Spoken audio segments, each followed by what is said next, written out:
আমরা তো কেউ অমানুষ নই, আমাদের প্রত্যেকের মধ্যেই তো মানবিকতা বোধ আছে। তবুও তোকে একটা কথা না বলে পারছি না, জানিস তো। দেখ, প্রত্যেকটা মানুষের জীবনেই তো দুর্যোগ আসে। আমার আমার এই মুহূর্তে যে দুর্যোগটা এসেছে সেটা তো আকাশ থেকে পড়ার মতো, আমি তো কোনোদিন স্বপ্নেও ভাবতে পারিনি।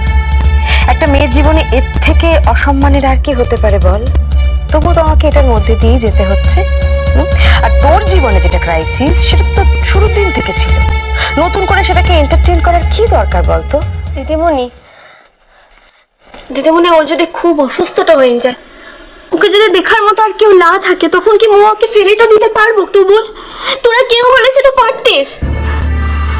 আর মো তো এক্ষুনি নিয়ে আসার কথাটা বলছে, মো বলছে যে ও যদি খুব অসুস্থটা হয়ে যায় তখন কার কথাটা? তুই বারবার একটু কেন ভুলে যাস বলতো? ও শুধু কিন্তু আমার বড়দের আগর বহুটালা, ওর নিচে দিদিটাও আনছে।